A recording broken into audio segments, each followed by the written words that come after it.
Hey everybody, welcome to CAF Warbird Tube, the show where we talk about World War II, aviation, history, and so much more. Warbird Tube is produced by the Commemorative Air Force, the world's largest flying museum. Our mission is to educate, inspire, and honor through flight and living history experiences.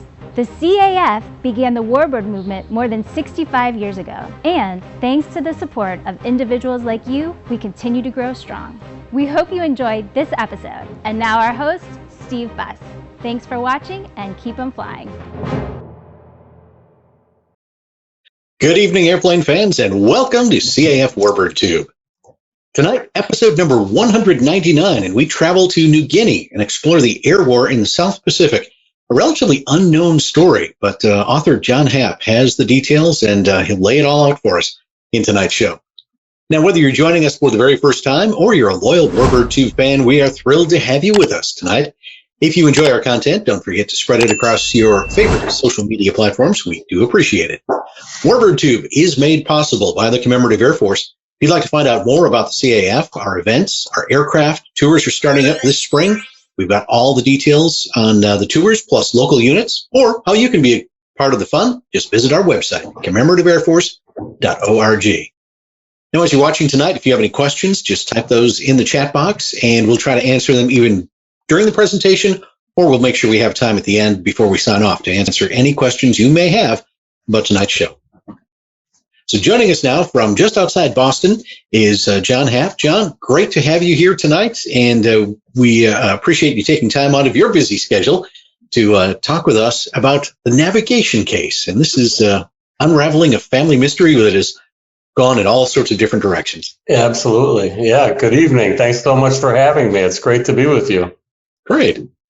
Let's talk a little bit about you've written a book and how this all sort of came to be, right through the discovery of a very special navigation case. Exactly. So I like to start by explaining that I lived very happily, very comfortably under my father's roof for 18 years without having any idea of the things that I'm going to present this evening. I went on to get married, I was raising children, and knew none of these things about what's going to be revealed tonight until after my father passed away. And so, you know, I'm ready to reveal the story. Well, go ahead. Let's pick it up. So my father graduated from college in the magical year of 1941, and in the navigation case that I inherited, which I'm about to explain, I have various photos which will be presented tonight. The first of which is this, of this young man on our left. He was young and innocent, looking forward to a career in bookkeeping and accounting. But he also graduated with a rare private pilot's license before the war started. And he got that through one of President Roosevelt's New Deal programs. With the U.S. economy in depression, Roosevelt hoped to create jobs by stimulating the aviation industry. His idea was to train pilots, to fly them at government expense, expecting to create more demand for airplanes, more for crop dusting, air services, mail delivery and the like, even passenger travel. And that program was called the Civilian Pilots Training Program. The astronaut John Glenn, later Senator John Glenn, also got his first set of wings through this very same program. So at government expense, my father took flight school training at Joliet Airfield, south of Chicago, and ground school courses during his time at Loyola University. I become amazed, and I hope to amaze you tonight with a presentation about my father's experiences in what I've ultimately found to be the greatest campaign victory in the history of the U.S. Air Forces. But the battles took place in a land I barely ever heard of, New Guinea, a land which remains today one of the most primitive places on Earth. And this is just one example of many of the photographs found in my father's navigation case, of the native people that he landed into when he was in the service. I'll tell you, though, that the setting for the story is just after the surprise bombing of Pearl Harbor in Hawaii, of course. The main characters in my story are General George Kenney, General Douglas MacArthur, President Franklin Roosevelt, and then my father's A-20, his two-man fighter aircraft. General Kenney started his military career in the U.S. Army Signal Corps at a time when those flimsy World War I biplanes were not seen by the U.S. military as being very significant in battle. In fact, the Army flying service closed after World War I. Young Douglas MacArthur spent time in the Pacific as a youth, and by the time of World War II, he was considered the military and political authority in the area.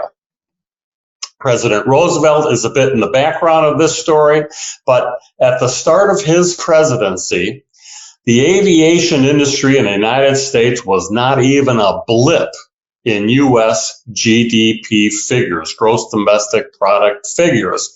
It was small business. But through his progressive New Deal programs, he pushed along the aviation industry, fortunately, because by 1945, at the end of his presidency, aviation had become the largest contributor to GDP in the largest economy on earth at the time, that of the United States. Here's one of his training planes. And you'll notice that this training plane had wooden wings. Mm-hmm. The result of President Roosevelt's ambition to push the aviation industry included the development of a wide variety in size, weight, and uses of aircraft. And in fact, my father trained in 11 different types of aircraft, leading to his two-man A-20, which he flew for the majority of the war. I need you to note that on the side of my father's airplane, it's not some bikini-clad woman, not go bomb Tojo or kill Hitler or anything like that. He named his airplane after his younger brother, who was still at home, Joe. So my father's A-20 was called the Little Joe. I need you to recognize that this first airplane, which we showed just a second ago, his Piper Cub, weighed only 750 pounds. This aircraft, his A-20, weighed over 15,000 pounds empty, and it was used to strike the enemy at treetop levels, just 20 feet off the ground. So that's all preliminary information now to the start of my story, which is the following. After sheltering our family, 6 children, my grandmother, and my parents for over 40 years, our family home was apprehensively cleaned out, and the contents of the house were distributed among us 6 children, or it was thrown out, and the house was put on the market. This is after my father passed away. A lingering curiosity is stirred in me when my mother presented me with this crusty leather briefcase found in our long ignored attic. I had never seen it before in my life. As hopefully you might be able to see, it's stamped with gold letters, National Briefcase Manufacturing Company, serial numbers, etc., navigation. My father never spoke about his time in World War II, and I came to realize through this navigation case that he had meticulously collected his love letters, his military orders, various photos from New Guinea, and he thoughtfully uncreased all the edges and put them all together and packed them all away in his pilot's navigation case. As I started going through that, randomly from within, a newspaper article tumbles out onto the floor, and it described a massive typhoon, citing, quote, horror and tragedy, leading to the largest loss of men and machines in the history of the U.S. Air Force. The fact that it involved my father naturally piqued my interest, but what drove me most in the beginning of this research and understanding of the documents in there was I didn't understand what New Guinea had to do with any of all this. What was my father or any American doing in New Guinea, of all places? If we were fighting the Japanese, what did New Guinea have to do with it? And so through this case, I'm working now with 3 stacks of materials. His love letters and other correspondence at home, his military orders and documents, and then all the photos that he saved. And so then I'm trying to match all this up with the public histories of the war and all the biographies from the war that I could get my hands on. Now, John, describe a little bit about your father. And, there like so many stories that come out of the war. There were so many veterans that when they were done with their service, they just sort of, like Dad did, just kind of pack things away and just kind of compartmentalize that part of his life. But what was he like? This to me is the crux of my story, at least, and that is that the man I knew growing up, he was a mild-mannered, warm-hearted, church-going guy. He was a hobby gardener. He was a hobby fisherman. And I grew up, he was a devout, church-going guy. We spent Sunday after Sunday on our knees next to him at Catholic church. And I now know what was going through his mind on those Sunday mornings. But I need to emphasize as well that I grew up in the 1960s during the Vietnam War, when being military was not at all very popular. Kids were questioning what their parents were doing, what America was doing, and why. As a young guy, I remember vividly TV images, haunting TV images of helmeted men trekking through distant jungles, green men carrying rifles through hidden scrub brush, not knowing what was coming at them from around the corner. That was on our nightly news. We learned as kids, neighbors, my brother's ages, escaping to Canada to avoid the draft. When was the last time you heard about that? It was a gut-wrenching period. I only recall that when asked about my father, when we asked my father about his service, he would very offhandedly say, "I was a pilot in New Guinea." Because he was so mild-mannered and even-tempered, I always imagined he must have been flying transport planes, hauling men and equipment from here to there. But I was shocked. I became shocked. My brothers and sisters were brought to tears to learn through these documents that their father, my father, was a combat pilot. And in fact, he flew 64 violent and deadly combat missions throughout the 1,500-mile war zone of New Guinea. By the end of his tour, I found out, with the World War still raging across 2 oceans, he was rotated off the front lines and designated to fly benign transport missions from Stout Field in Indiana. And from there, in early 1945, he picked up Battle of the Bulge wounded and flew them to hospitals closer to their native homes throughout the then 48 continental United States. And while no one would argue that medical air evacuation transport flights were the same as combat missions, it was in those missions at that time that he disappears. He went missing, completely lost and unaccounted for. But here's the story. This is the Southwest Pacific area in 1942, in the aftermath of Pearl Harbor, when the Japanese were conquering everything in their path from north to south. And then you can see right above Australia there is New Guinea. It lies just 6 degrees below the equator, just north off the coast of Australia there. It is larger than France and England combined. And as I've said, from end to end, It's 1,500 miles from the Coral Sea there in the southwest to the Halmahera Sea in the northwest, southeast to northwest. That's the equivalent distance of flying from basically from New York beyond the wide Mississippi River to about Kansas City, Missouri. Shortly after Pearl Harbor, General MacArthur was chased from his command in the Philippines by overwhelming Japanese air and sea power.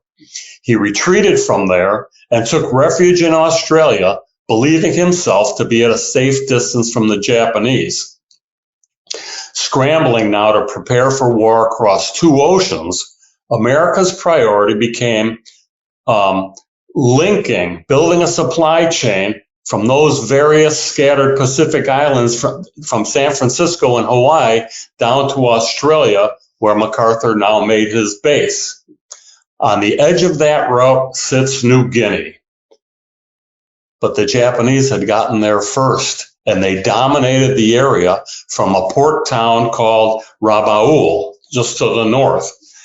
The only Allied foothold in New Guinea was in Port Moresby, just 95 miles across the straits from Australia.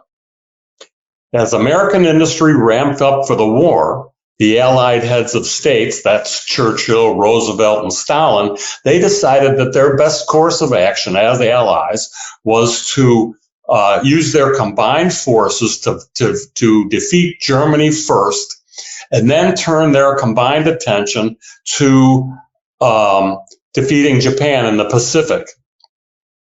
In practice, this policy of Germany first meant that 85% of America's military budget, our personnel, and our war material was to go to Europe first to stop the Nazis. Directing Allied forces from his new base in Australia with this, you can see on this longer map of individual long map of New Guinea, directing his forces from his new base in Australia, but lacking men and materials due to this Germany first policy, MacArthur was meant to fight the mighty Japanese with a scant 15% of the available personnel and equipment from American military budgets. This obligated him to fight defensive battles to protect Australia and defend these new and growing supply lines. Japan's war plan, as you might remember, was to wear down the Americans and negotiate a settlement. They hoped to keep a number of these newly conquered European colonies as their own: French Indochina, British Malaysia, the Dutch East Indies, etc.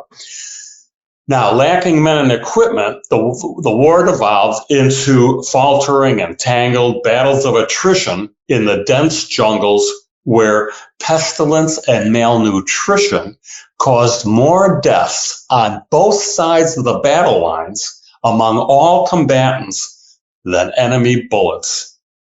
The first battles were fought in such places as Guadalcanal or the Coral Sea and the Kokoda Trail, which was a footpath linking New Guinea and Port Moresby to Buna on the north coast. The Japanese aggression at that time, in those three battles, was meant to displace the Allies from Port Moresby, take complete control of New Guinea, and break MacArthur's supply lines. To show how weak MacArthur's forces were in those days, in the planning of an Allied spring of 1942 plan to turn the tide of that Kokoda Trail battle, they devised a plan to parachute men and equipment into the middle of the Kokoda Trail, halfway up the mountain. That plan had to be aborted because the Germany first policy gave the Allies in New Guinea only 2 airplanes at Port Moresby at the time. And those airplanes were only capable of carrying 20 men at a time. So that plan had to be aborted.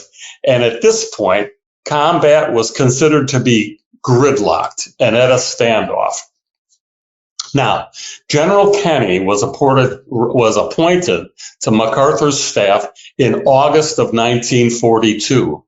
But again, because of the Germany First policy, he commanded only 260 aircraft, many of them, quote, unserviceable.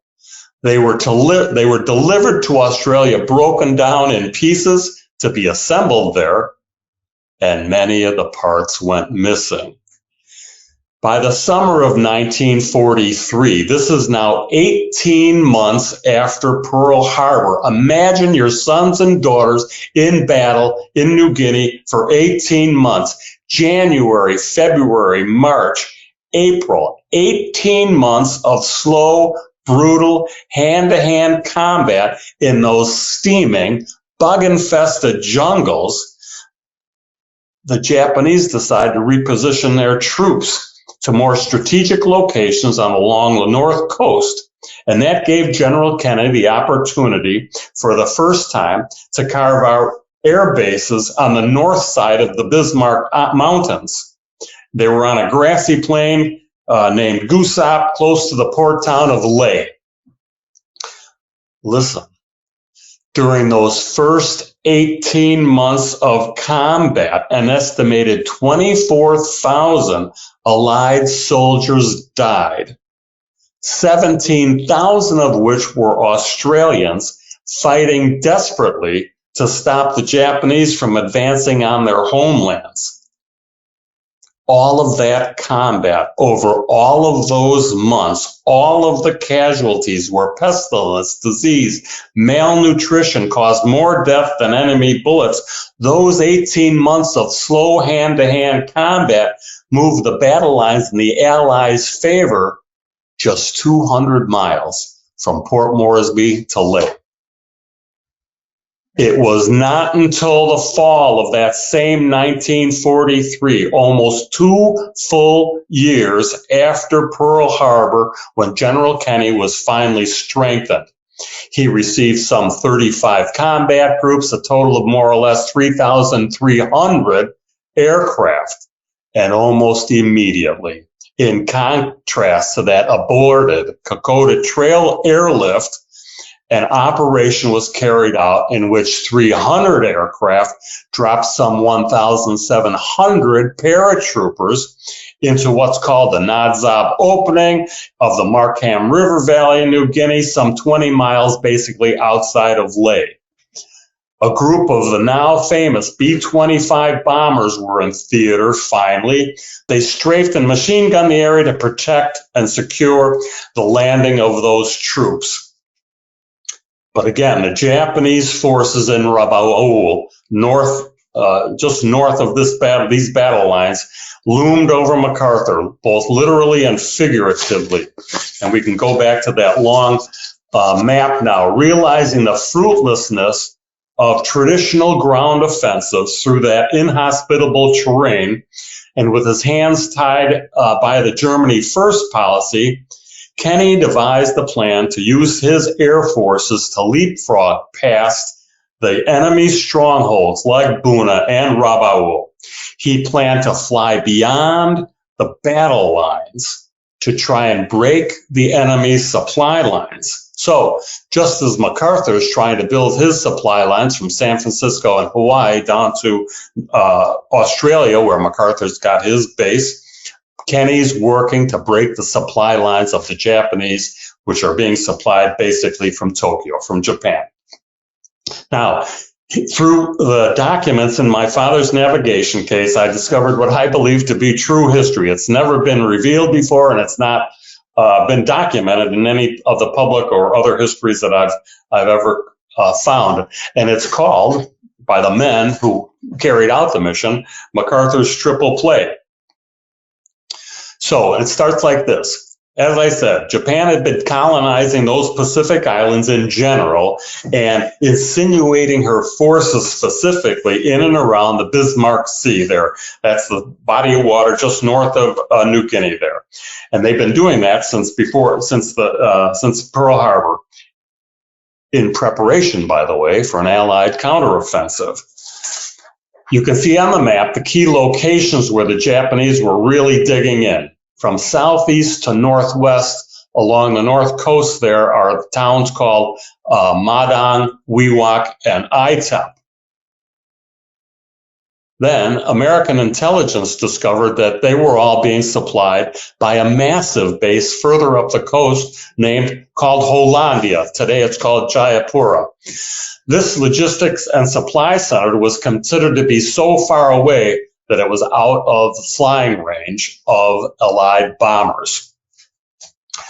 Throughout the early months of 1944, using General Kenny's leapfrogging strategy, Allied pilots were tasked with slowing the enemy buildup by bombing and strafing, harassing these strategic enclaves throughout this vast area.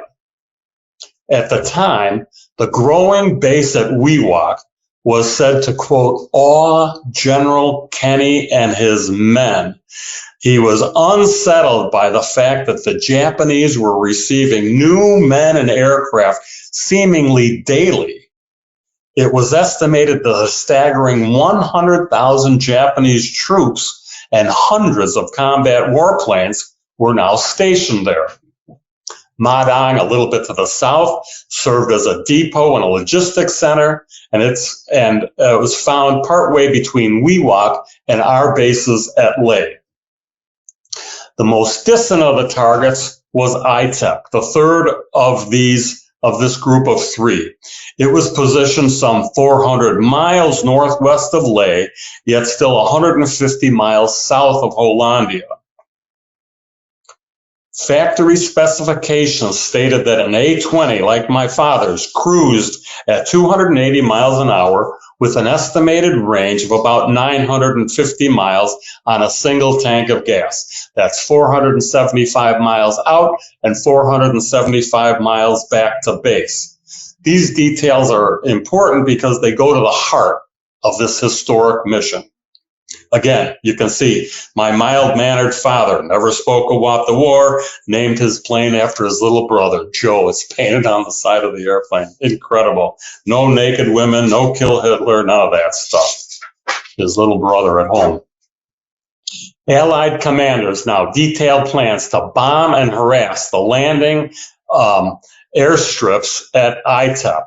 These assaults were also intended to test the ship's range and the men's endurance over a 4-hour-long mission, out and back. On just one of those missions, my father pulled little Joe out of a treetop attack, and he's hit by enemy flak. His windshield shatters into his lap. They still have 2 hours flying back to base in front of them, 6 degrees below the equator, over tempestuous seas and cloud-shrouded mountains. They made it back. That deadly scene was found recorded in his gunner's diary, who I eventually met throughout all this process. I met his nephew, who inherited the diary. Phenomenal little side episode in my story. These bombing raids began to show results, and the Japanese, in turn, cautiously began to move men and equipment back to Hollandia, 550 miles away from American bases, presumed safely out of range of American bombers. So that's presenting MacArthur with a new dilemma. He's inadvertently causing the Japanese to reinforce, to strengthen a base further up the supply chain, which he would eventually have to deal with. Therefore, he creates a diversion intended to hold in place an estimated 10,000 Japanese troops in the Madang area, again, just south of Wewak, right? And this is called the Madang Fake within the triple play. On March 2nd, a stream of Australian troops laboriously reached to within 30 miles of Madang via those jungled inland routes. Treacherous. They were simulating a traditional ground offensive. From the sea, a platoon of U.S. troops landed on a nearby coast, representing another prong of the attack.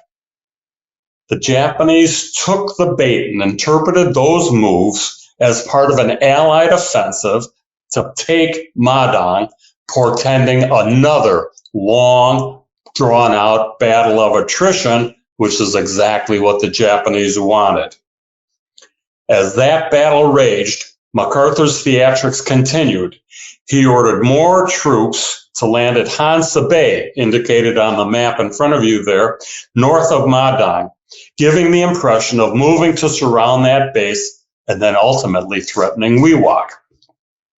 Strong opposition was expected from the Japanese. An intelligence report confirmed that the Japanese were indeed beginning to transfer down from Hollandia, concentrating at Wewak to confront the Allies. So this fake campaign on Madang was working. Now, at the same time, those harassing raids on Itep, like that which my father lost his windshield, those raids told General Kenny he could get more out of his A-20 and maybe even reach Hollandia. Well, learning this, MacArthur impetuously ordered a massive raid to overwhelm Hollandia, the triple play. My father, Len Happ, wrote, quote, "It was a very important mission because it was the final blow in a campaign known as MacArthur's triple play. The triple play was bypassing Madang, Wewak, and Itep to take out Hollandia, which the Japanese never expected." In that same correspondence, now my father's an Army Air Force captain and an operations officer, so he has access to more information than, the average enlisted man, huh? He goes on to describe the scene further. "It was known we were going to operate the A-20 in the upper limits as far as gas and mileage were concerned, and the weather forecasts were marginal. On Sunday, April 16, 1944, the men were briefed on their mission and assigned their roles. The overall attack included aircraft from multiple Allied bases, an estimated 300 aircraft, and in fact, my father wrote, the whole damn 5th Air Force and 3rd Attack Group was deployed," end quote. Here again is one of the famous B-25s over stormy New Guinea. From the start of the mission, the men noted typhoon-like weather building up around them. High winds jostled their wings and rattled the men in their cockpits. My father recorded, quote, "But we all took off because of the importance of the mission," end quote. Of the over 2-hour flight to their target, my father added, quote, "I was leading a flight of 3 aircraft. We were to drop 500 pounds with our B-25 and then with the A-20 hit the deck. That is, attack at 20 feet off the ground. The two-man A-20 carried a bomb load of just over 24,000 pounds. The 5-man B-25 carried 55,000 pounds of bombs. Again, the A-20 would come in low, drop their bombs at treetop level, and then circle back to machine gun strafe, whatever was left. And they did all that at a controlled speed of 250 miles an hour. The attack on Hollandia was a complete surprise to the Japanese. 300 enemy aircraft on various runways were destroyed before they ever got off the ground. Not one Allied plane was lost to Japanese countermeasures or anti-aircraft fire during the raid. However, while they were engaged in their attack, a full-scale tropical storm, a typhoon, built up behind the pilots north to south, blocking their way back to base. Returning to their base, the pilots were unwittingly following this massive storm eastward. Intense equatorial heat had ignited the mountains, bringing them to a steamy boil. Thick clouds rose and spilled into the valleys. The mass overflowed, inflating itself north to south, frothing across the island. in the gurgling, turbulent clouds and now low on fuel, many experienced pilots simply lost their way, consumed in the grasp of that weather, never to be found again.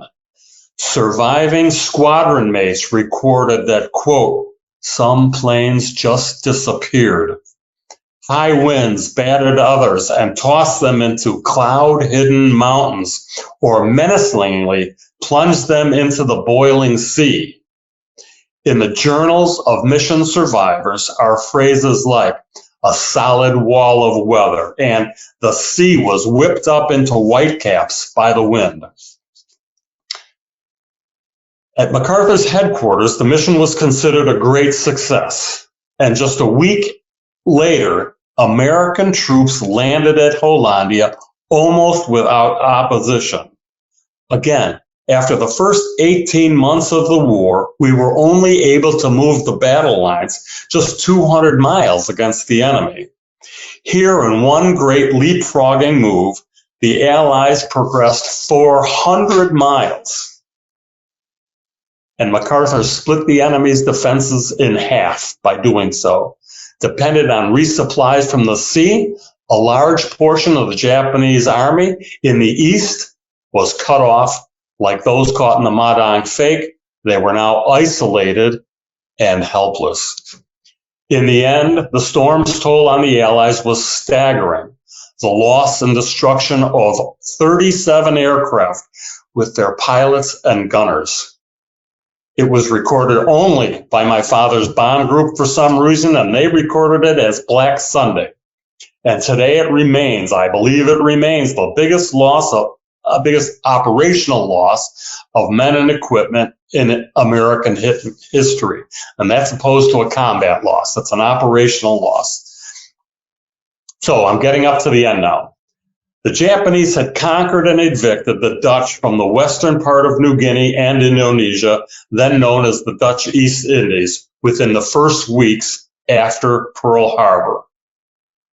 Oil, of course, oil, vital to the Japanese economy and war machine, was found in abundance on New Guinea's Vogelkop Peninsula. That's that little sprout on the western tip of New Guinea there, that kind of egg-shaped extension of New Guinea there. Controlling that area was one of the first priorities of the Japanese in the war. According to one historian in Washington, commanders, quote, had looked at the area and projected oil production of as much as 16,000 barrels a day. Now, in July of 1944, 75 A-20s of my father's bomb group took off now from their new base at Hollandia and struck an enemy oil field and depot called Boela on the west coast of that Vogelkop Peninsula. This target was some 2.5 hours distant, which required a refueling stopover on Biak Island, which is located in the mouth of Gelvink Bay. So you have the Vogelkop Peninsula, which is that egg-shaped protrusion on the west, and separating that from the main island of New Guinea is Gelvink Bay, and in the mouth of Gelvink Bay is Biak Island there. So now we have an amazing image of an A-20 moving out of the battle zone there. You can see here on the left an A-20 emerging from the destruction caused by his bombing run. And this is a photo found among many in my father's navigation case. Later that month, the men were tasked with bombing a Japanese seaplane base with barges and supply ships at a port town called Kokas. Kokas, the installation was located on the south coast of that Vogelkop Peninsula. It's a 6.5-hour round-trip mission from Hollandia, which is the equivalent of the time it takes for a modern commercial aircraft to fly one way from New York to London across the wide Atlantic. An amazing sequence of 4 photos found in my father's navigation case describes what the pilots in New Guinea faced more clearly than anything.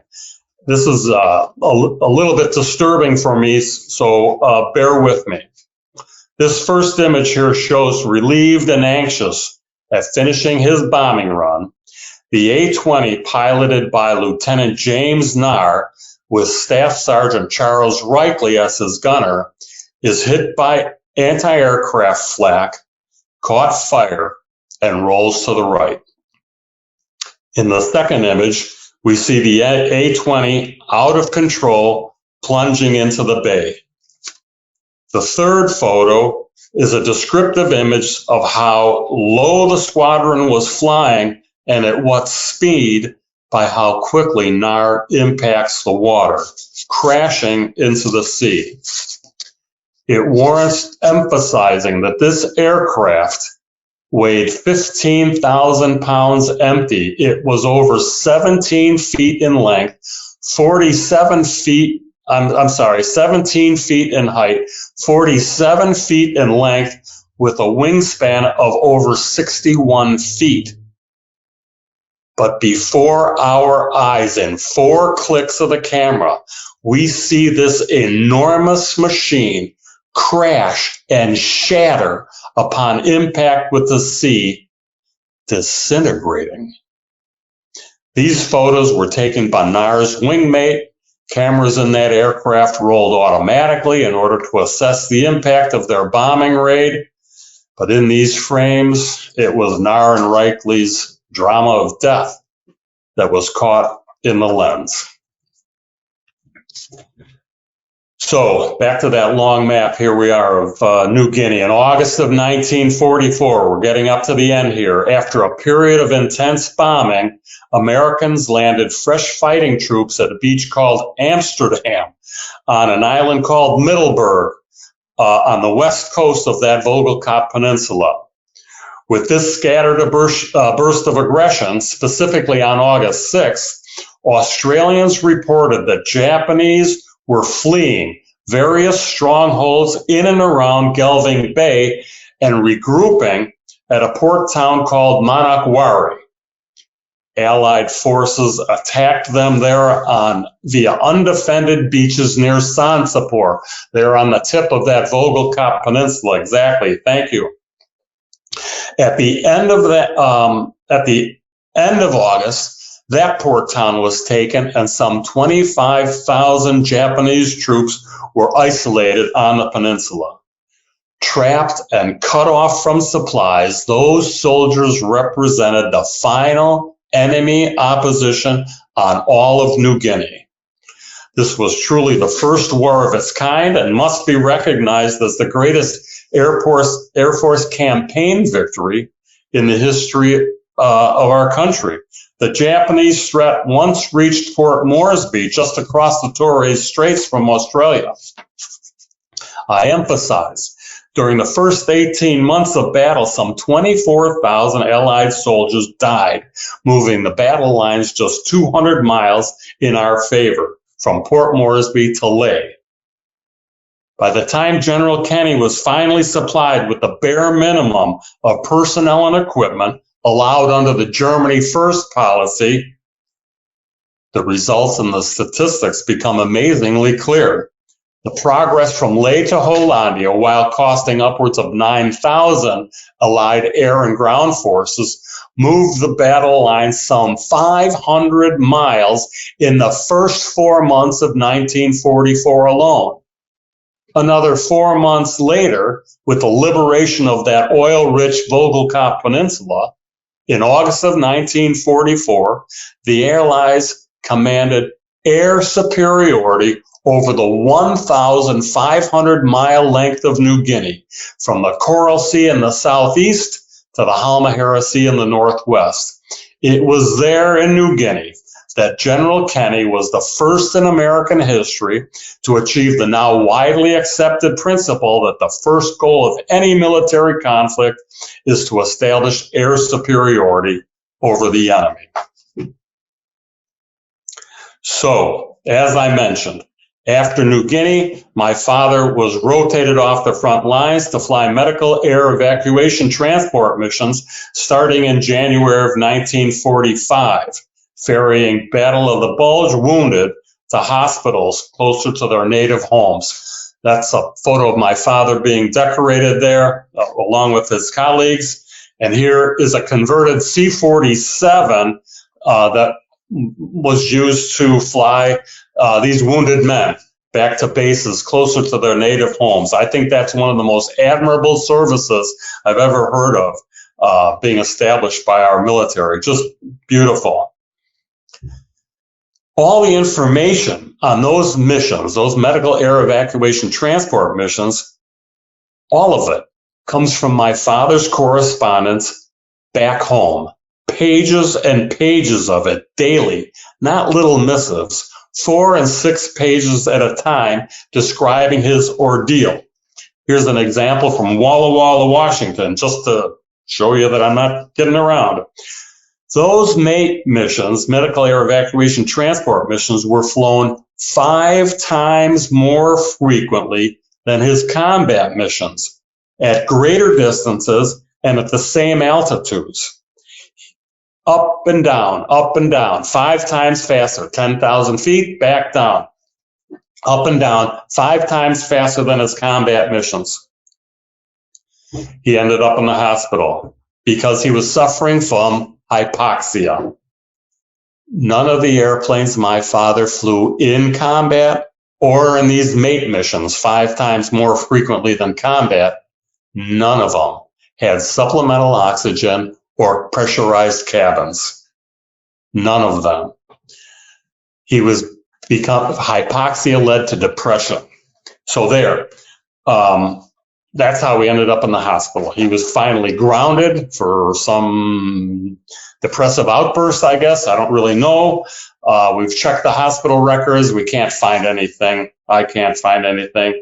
But he finally shows up, writes my mother a letter after weeks and weeks and weeks of not corresponding. We didn't know where he was. My mother thought she got dumped. She thought he called it off without telling her. She remembers twisting her engagement ring, thinking it's all over. Finally, weeks later, a letter shows up in her mailbox saying, "Dear Julia, I'm sorry to have put you through all this. Let's just say I've had my wings clipped," is what he said. Talk about being grounded after 3 weeks in the hospital decompressing. So after all of this, then finally here I have a photo of my father, and throughout all the process of discovery, I've come to learn that my father was truly a man outstanding in his field. So all of that work, all that research got picked up, was made into a manuscript. The manuscript was picked up by a publisher and it became a book. It was a project I had undertaken just to try and figure out what my father had done and what this navigation case was all about, and it led to this story. It's a truly gratifying experience. I loved every minute of it, and it's become my main hobby now, speaking to various veterans groups, to ROTC programs, and libraries, of course, and I was happy to have been invited to be a part of this great program tonight. So thank you very much. Well, yes, thank you. It's a very fascinating story. And if people are interested in the book, where can they find it? Well, you can find it almost anywhere. Okay. Bookstores, online, Amazon, Barnes & Noble. It's distributed by Simon & Schuster. So you can Google it and you can find it anywhere, from your local bookstore to, the big book houses. So sure. Online. So one of our questions, Lee asks, have you ever visited New Guinea? Or if you haven't, do you have a desire to go there? I have a desire to go there. I've been to Australia a couple of times, but New Guinea is still very inconveniently located in the Southwest Pacific there. So I've been invited. I've developed a relationship with the embassy in New Guinea. They've invited me to supply local wartime interest stories to keep America's profile up in the local press. So I supplied articles for local newspapers from time to time, but I have not made it back quite yet, as much as I want to go. Good. Anything in your father's logbooks or correspondence that said that he might have met or interacted with Richard Bong, the Ace of Aces? Right. No, they were a little bit contemporary the way I see it, but no.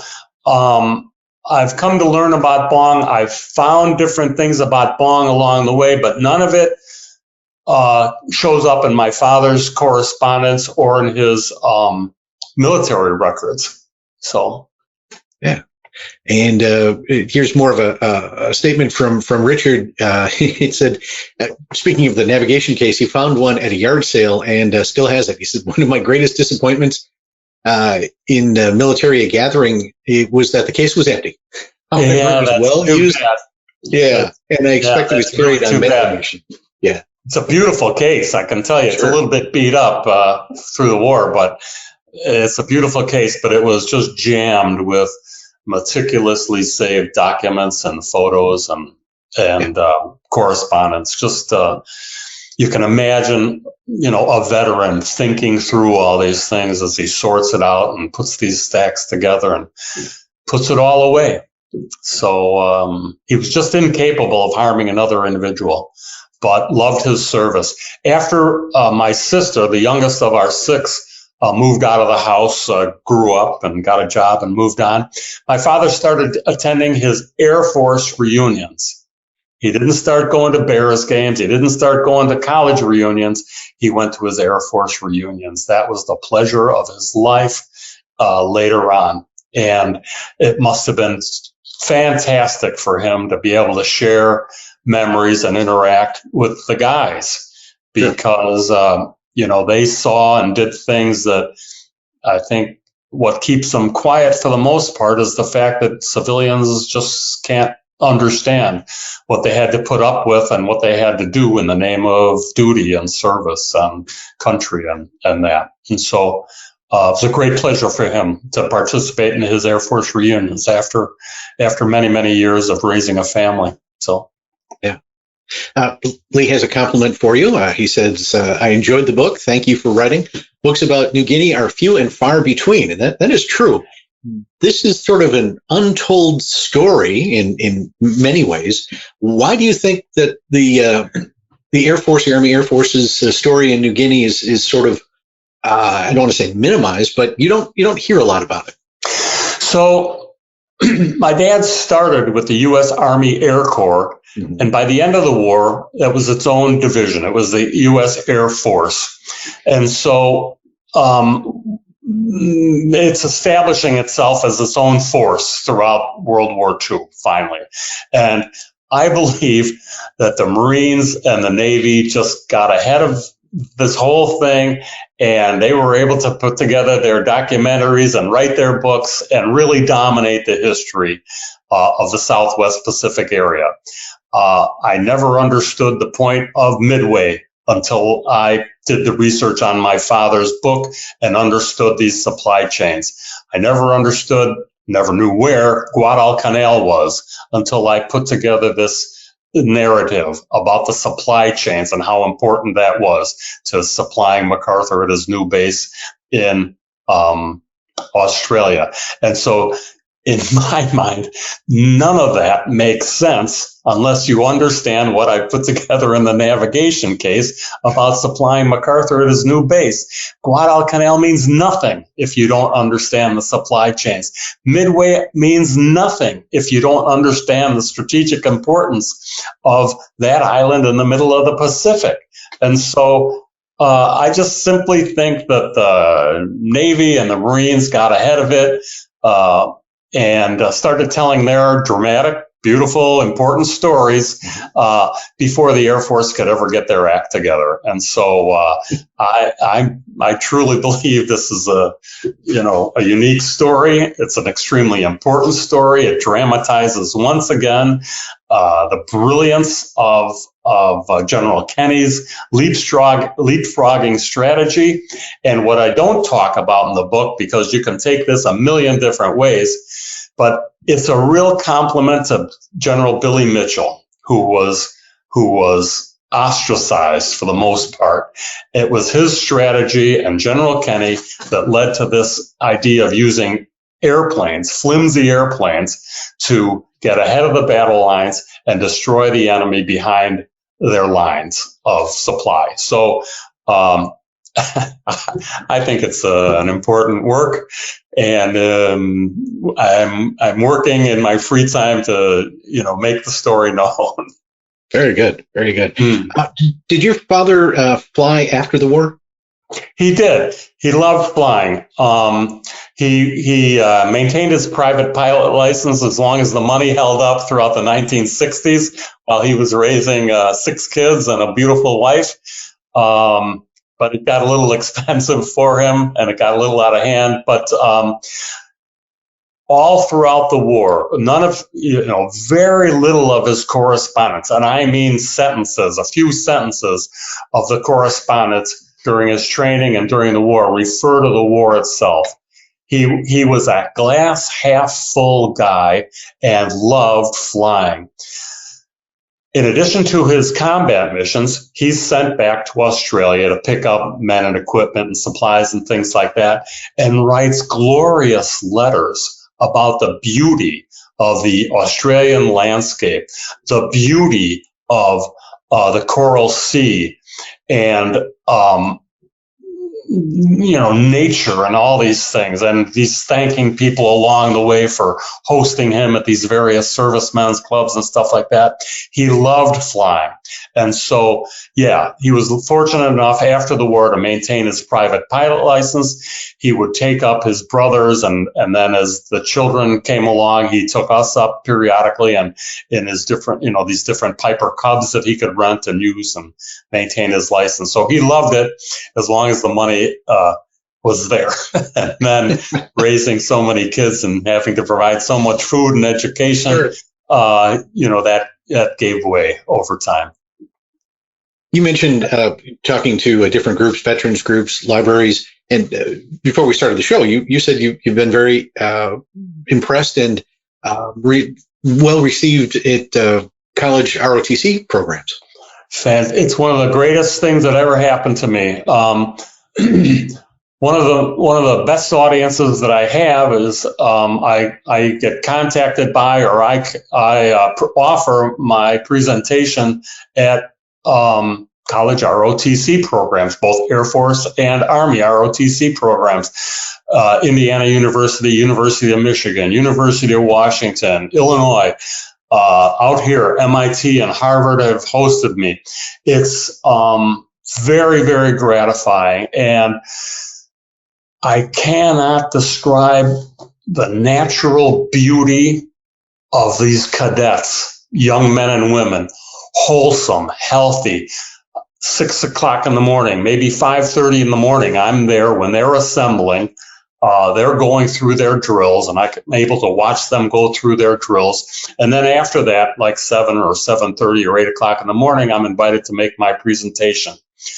Lovely people, disciplined. I don't know how else to describe it.